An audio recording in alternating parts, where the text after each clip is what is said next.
नमस्कार, मी सुनीता शिरपूरकर. नागपुरी स्वाद विथ सुनीतामध्ये आपल्या सगळ्यांचे खूप खूप मनापासून स्वागत आहे. आज मी दाखवणार आहे तुम्हाला झटपट होणारा मूग डाळीचा शिरा.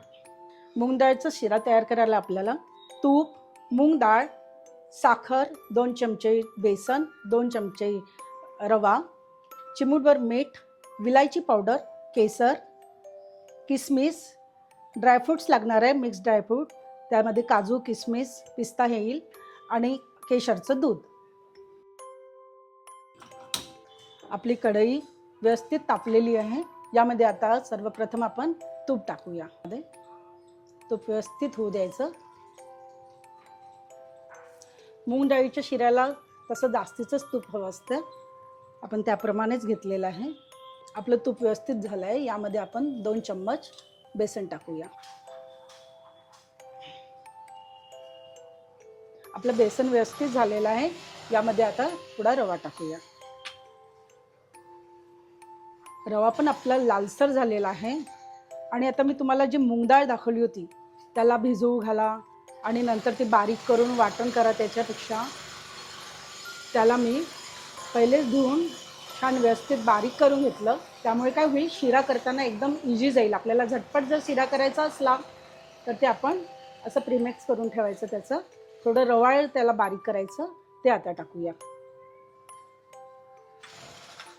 व्यवस्थित आपला भाजण्यात येते. छान सुगंध सुटलेला आहे याला. आता यामध्ये थोडंसं विलायची पावडर, किंचितचं 1 चिमूट मीठ, कारण कोणताही गोड पदार्थ करताना त्यात मीठ टाकलं थोडंसं चिमूटभर तर त्याला बॅलन्स होतं आणि चव छान लागतं. थोडीशी साखर.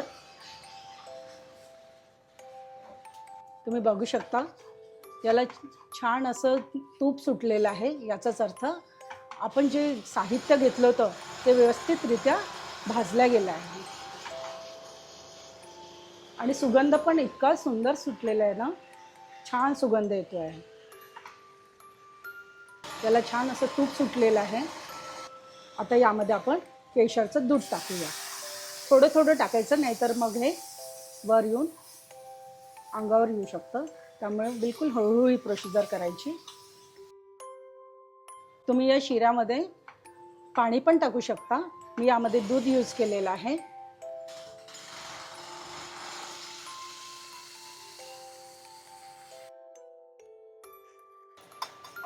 आता हे काजू किसमिस मी तुपामध्ये छान बघू शकता. याचा पण कलर खूप सुंदर आलेला आहे आपला. इकडे आपलं शिरा एकदम तयार आहे. आपला शिरा व्यवस्थित रेडी आहे. तूप पण छान सुटलेलं आहे. आणि जे आपण काजू किसमिस तयार केलं होतं तळून तुपामध्ये, ते यामध्ये मिक्स करायचं. तुम्ही बघू शकता आपल्या शिऱ्याला पण कलर खूप सुरेख आलेला आहे. यामध्ये मी दूध वापरलेलं आहे, काजू किसमिस आणि केसरचं दूध वापरलेलं आहे. पाणी न घालता केसरचं दूध. त्यामुळे काय होतं, याला खूप छान असं चव पण येते आणि सुगंध पण खूप छान येतोय.